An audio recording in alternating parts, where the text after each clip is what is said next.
institutions, and systems that touch the lives of young people. Welcome to Kuul Conversations, where I, Claire McSweeney, founder of Kuul Play, sit down with thought leaders, innovators, and change makers that are shaping children's physical activity, sport, and the future of our kids' health. And at the end, we'll see how they are positively impacting kids' activity habits and learn the valuable takeaways that can help us all, coaches, parents, teachers, and communities, unlock the potential of our kids through fun, movement, and play. From across sectors, leaders believe in the power of youth sports and activity to build healthy communities where children from diverse backgrounds play together. Yet many of us are familiar with children being left out, pushed out, or burnt out by a sports model that has gotten expensive and exclusionary, and with so much less free play. So who then is leading the charge for breakthrough strategies and inspired solutions that help us all serve a better model to our kids? Well, we can turn to the Aspen Institute's Sports and Society program, the leading national think tank for youth sports, physical activity, and physical literacy, which convenes leaders, identifies gaps in access to quality sport and physical activity, provides thought leadership, and mobilizes organizations for action across the nation. A true catalyst for change with the most influential impact in shaping the landscape of youth sports and physical activity and physical literacy in the United States. Today, I sit down with Jennifer Brown Lerner, their Deputy Director for the Aspen Institute's Sports and Society program, to answer your questions and dive into how they're getting every kid in the game. Jennifer, welcome to the Kuul Play community. How are you doing? I'm great. How are you? I'm really excited to have this conversation with you. You and I have chatted many times, but your work is profoundly impactful in shaping the future of youth sports and physical activity and physical literacy, which is really important to me and so to our community. So thank you in advance for the time for this conversation. Well, thank you for taking time for this conversation and also for all the work that you do. Appreciate it. Now, I don't think it's any surprise that you're at the forefront of this movement in improving the landscape of youth sports, because you've spent your entire career working to ensure that all young people have the opportunity to thrive. Would you like to tell us a little bit about that? Sure. So I actually began my career as a classroom teacher, and when you start out teaching, they also get you doing a little bit of everything. So I began coaching as well, coaching sports that I had played myself and coaching sports that I knew nothing about, but really enjoyed the opportunity to figure out ways to learn with young people as well. I then transitioned into a role in Washington, D.C., working on the policy side of education and youth policy. And about 4 years ago, came to Project Play, where we started working on quite a number of initiatives that really are focused on building the capacity of communities.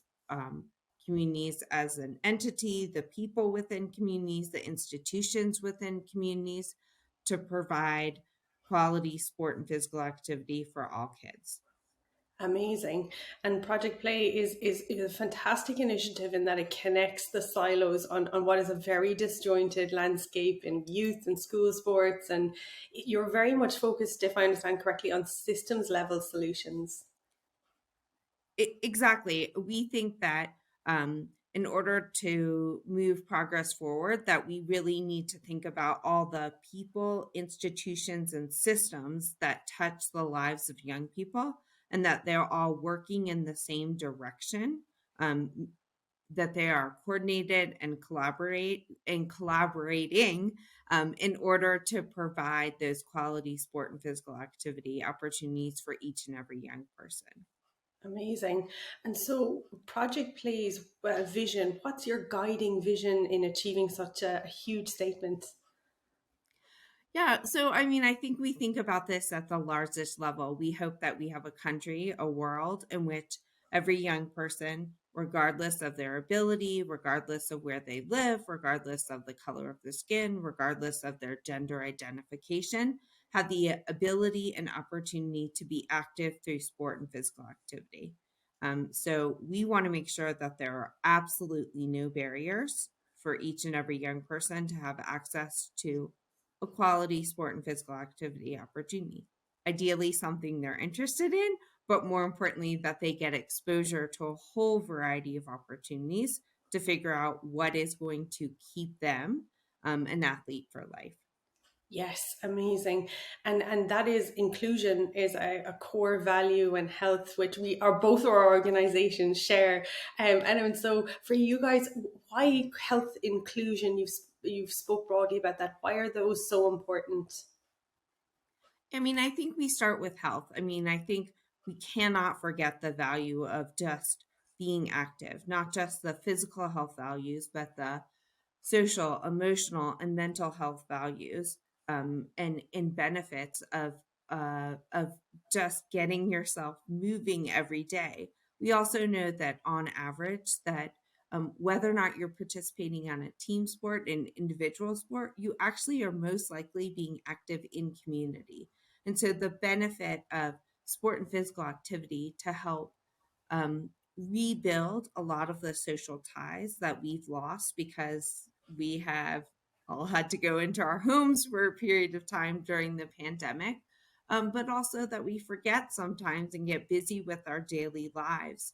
When we can step back and participate in these activities in community, I think we energize and we vitalize ourselves along with our communities. That's a really good point. And it was something I think in one of your reports or surveys actually that travel sports parents talked and rated, more inclusive environments and more playing time as reasons to prioritize community-based sports and more localized sports. So it seems to resonate with everyone and the importance of that. And Yeah, I speaking of mean, I think we're in a moment in time in which, we are all reassessing our priorities and thinking about what are the what are the values that we bring to our own lives, and therefore how are those influencing the choices we're making for ourselves and for our families. And I think we're seeing over and over again that people are prioritizing the opportunity, to be active, to be in community, and to make it in a way in which allows them to fully participate in all aspects of their lives. And so, I think there are plenty of opportunities for folks to continue to stay active, whether it's through formal or informal opportunities. We know that there's a lot, like take pickleball, for example. Oftentimes it's very unorganized communities that are growing rapidly in which people are creating opportunities to be active.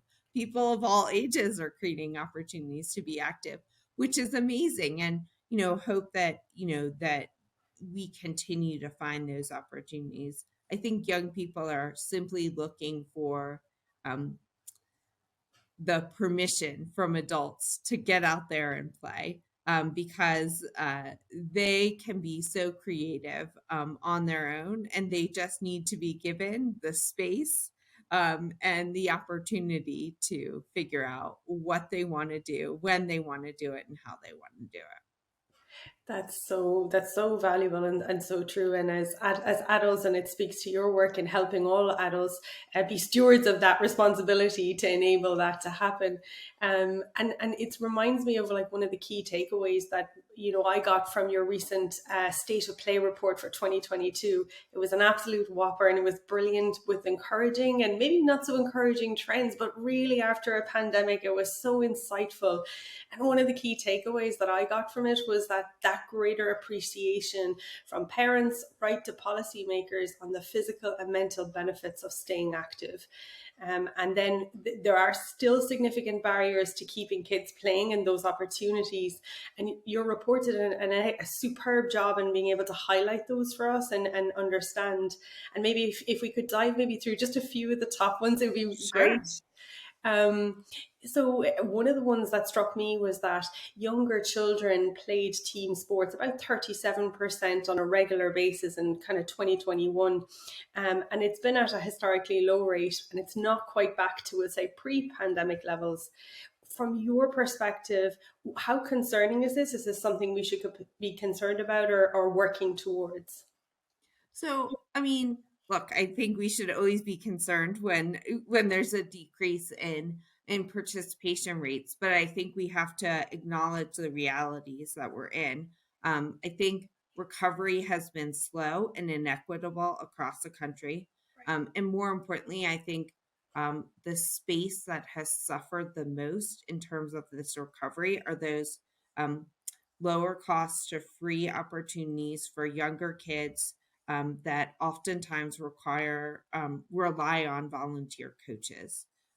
We know across the country, parks and recs departments have just been decimated, and they're a huge provider of many sport opportunities for young kids. And Because they haven't been able to staff up or build back as quickly, I think we're seeing a decrease in opportunities across the country. Also would acknowledge that there's been real inequities in how sports have come back, not just in terms of by community, but also for different subpopulations. We are, thrilled to see the increase in Special Olympic participation, for example. An infrastructure that was kind of ready to go post pandemic, and able to accommodate a lot of kids. But then again, I mentioned Parks and Recs having a longer startup time. And similar, schools have had different challenges as they've come back, whether it be staffing challenges, whether it be facilities challenges. Um, so I don't think that we're completely out of the woods, but I don't think that we have to sound it's not a five alarm yet, but we still need to be diligent and committed to creating more opportunities and making strategic investments that are going to allow for the rebuilding of the capacity of community institutions to provide these opportunities. Right. And that access and inequity gap that you're speaking to, would you say that there is let's say a collaborative way in which stakeholders could maybe come together to not let that divide increase and to really focus on that specifically, that gap that exists? Yeah, so I think we're seeing lots of communities be really smart and strategic about how they do this. I mean, one thing that we've been doing with a lot of communities is using our State of Play Youth Survey, which is an opportunity to ask kids what they want. And so we're asking kids, what are the sports that you've had exposure to, that you've played, and more importantly, that you want to try? And in doing that, we've been able to work with communities to create new opportunities for kids in sports that they've wanted to try that are bringing a lot of them back. We also are finding out some of the barriers that they have to participation in sport, and transportation typically being a very large one. And so, ways in which we can bring sport into communities, and use the places and spaces where kids already are, to begin to create those opportunities makes sense. It's hard to get your kid after school to the other side of town just to, be in the indoor pool or play the cross or, ski or indoor tennis. So, what are ways in which we can really centralize opportunities in the neighborhood in which you live, where kids are? Working together. We're seeing growing partnerships between community based providers and schools, between parks and recs departments, community based providers, schools. All that's great. I think the more that we can provide opportunities um, in the communities where kids are, is going to help close those gaps. Amazing. And is there any other insights in terms of how stakeholders, if I'm a member of a community, and how I might get involved, or I might be able to be a champion of this work in my community? Yeah, I mean, look, I think it's about knowledge. Knowledge is power in this sense. And so, I think it's understanding what is available, who are the providers within your community.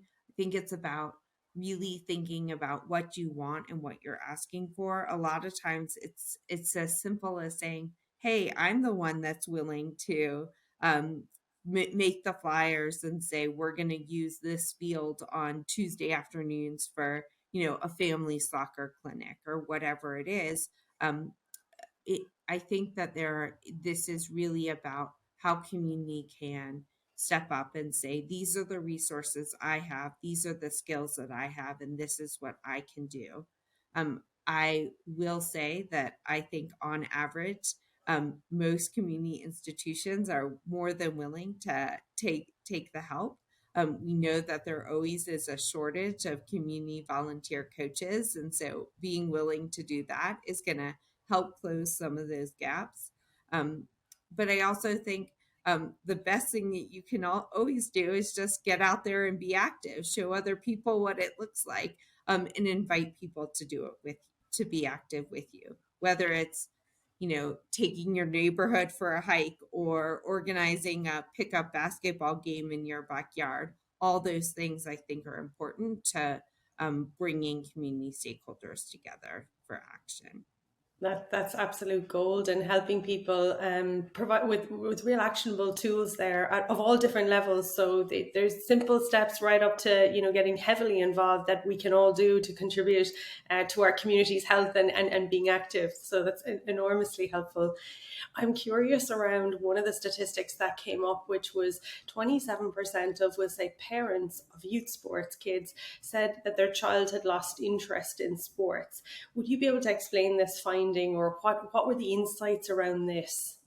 Yeah, so I think it's important to understand that we ask this question pretty broadly, and so um, what does it mean when a kid has lost interest in sport? We didn't dig too much deeper, but I do wonder if um, the question could have been phrased a little differently. And were kids at the most elite level not interested in returning to sport at that elite level?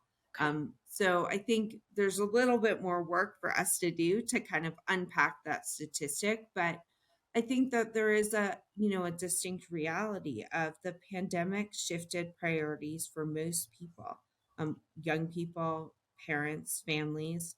And so I think that decision around how you spend your time, and what you're spending your time on has shifted for a lot of people. Um, we know that there are families, including my own, who are prioritized now sitting down 5 nights a week for dinner together.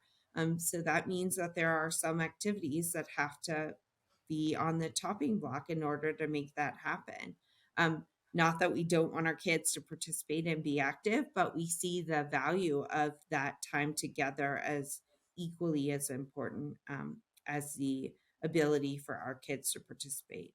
We also know that, unfortunately, that there have been um, a loss of opportunities in a lot of communities, and that many providers did not survive the pandemic. And so, if you had a strong connection with a club that no longer exists, I do think that that is changing the interest for some kids. If you have to start over with a new coach and a new group of friends, it might not be as appealing as going back to the place where you felt comfortable. And so I think there's a lot of factors that are underlying in that statistic, and some more work for us to do. But uh, for me, the biggest takeaway from this is that if we create youth centered sports opportunities, we're not going to lose kids in the same way. If we're doing the work of saying, we have coaches that are trained in the core competencies of youth development. We have programming that is developmentally appropriate and engaging for young people. if we are creating opportunities that are not so onerous on families that they have to, you know, spend their entire paycheck or an entire evening in the car, then I think we're going to keep kids engaged and involved in sport and physical activity. That's powerful. That's really powerful. I know you mentioned you're the mom of two active boys, and you've probably come across the messaging on focusing on that one sport at an early age as the pathway to athletic stardom and maybe the low odds scholarship opportunities. Your professional knowledge, how would you reconcile this to help other parents who may hear this message?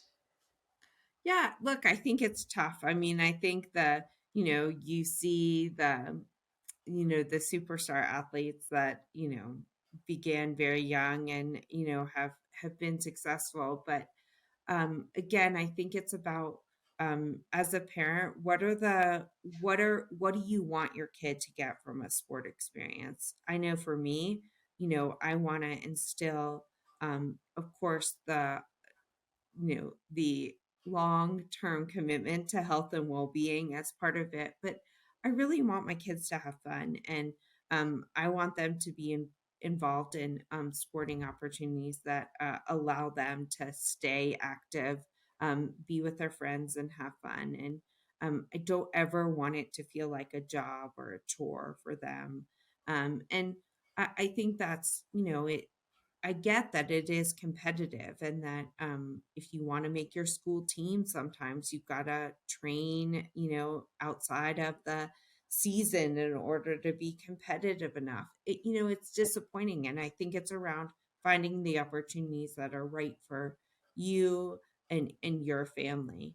Um, I will say that my favorite sport opportunity for both my kids is our local um, flag football league, which practices and have games on the same day. It's a real family experience, and it's something my kids have been doing for 8 years now, since the league was started, and um, it is a community for us.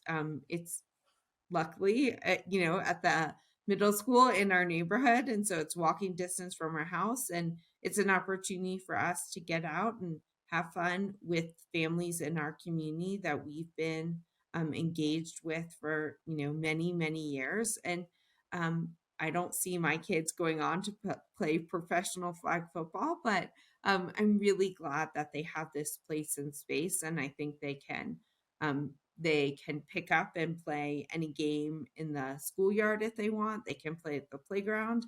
And I think they have the confidence now even to organize games on their own, call up friends and say, hey, let's do it. That's what I want for my kids out of their sport experience. It's a powerful ripple effect across the whole family and holistically for the development of your kids. Thank you for sharing that. That's really helpful. Yeah, of course. How, if we switch to back to your work and with Project Play as a systems level and thought leadership vehicle, if you like, you engage stakeholders across many verticals like education, industry, sport, and even parents for significant impact to work together collaboratively. Would you be able to share with us how you do that or some examples of that work? Sure. So, look, I said at the beginning, the mission of Project Play is really to touch all the sectors, or to engage all the sectors that touch the lives of young people. And so that means that we really think holistically and strategically about all the sectors that have impact into what goes on in a kid's life on a daily basis. And so, of course, they spend quite a few hours at school. They have opportunities to be active, in school, out of school. We think about the role that the healthcare system plays, that business and industry plays, that technology plays, that parents play, um, and that other decision makers, even higher up in the sports ecosystem, like national governing bodies and other policymakers. And so for us, when we partner with a community, we really work hard to identify who are all these institutions and who are the individuals? And we bring them together and we say, hey, let's talk about who are the kids in your community? What are they currently doing? And then what do they want to be doing? And how can we make that happen? And so, for us, we really do the due diligence of looking at all of these institutions and saying, what are the initiatives that you have that are linked to health, wellness, and physical activity? And how do we weave those together so that we can think strategically about creating a common vision, a common language, and where necessary, new initiatives that are going to get more kids active. And so, it's a lot about messaging. It's very much digging deep into the data that we have on communities. And um, I think our biggest job as Project Play is listening and reflecting back from what we hear. We don't have the answers for any given community. The answers exist within community itself. It's our job to figure out how do we hold up that mirror and let folks see what they already have and what they can be, so that they can move forward and collectively to create more opportunity. It's incredible work that has an amazing ripple effect across, and there's so many examples and that I'm familiar with, and I'm sure many beyond that, which is making a huge difference in shaping the future landscape. What, Jennifer, is your wish for kids today? Yeah. Oh, well, I don't think that my wish has changed since I, kind of moved into my professional life. I really want each and every young person to have opportunities that allow them to thrive, whatever that looks like. I want them to have the adults that support them on that journey. I want them to have the places that they can try, be successful, and also fail, so that they can learn and go forward. And so I just hope that we can continue to protect those spaces for young people so that they can really figure out how they thrive. That's incredible. And maybe, just maybe, changing the premise of that competitive side of sport with all the challenges that maybe it brings, with that goal of developing the whole human being of children, may give rise to a new kind of experience and a game that they can play for life. um, Absolutely. You nailed it. Listen, before we wrap up, we've talked a little bit about some of the challenges, but I'm really curious. You're at the forefront of the landscape. What is exciting you right now about the future? What are the possibilities here that we can look forward to? Yeah, so look, um I think there's a lot that we should be excited about.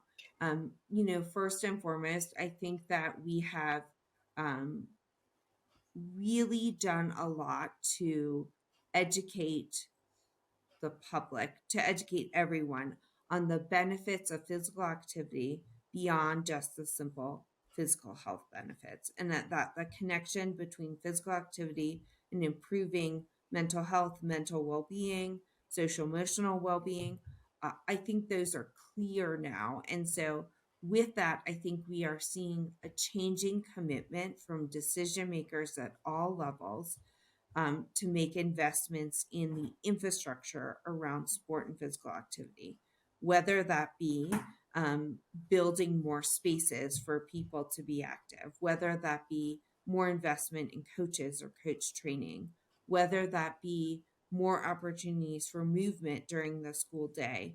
All those things we're seeing happening, and I think that's exciting. To me, right now, I feel like the knowledge gap is closing, and that's really valuable, for how we are going to move forward collectively. That is exciting. That is exciting. Jennifer, thank you for giving us this masterclass on the state of youth sports.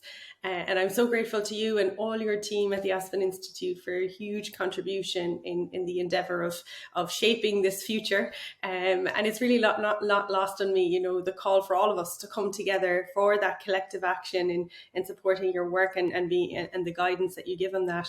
And I'm looking forward to meeting shortly in Colorado. I've loved this conversation. Looking forward to meeting in person. Thank you for everything. And maybe where would be a good place for people to follow what you're doing or Oh, connecting? yeah. Of course. How could I forget? You've got to check us out online at projectplay.us.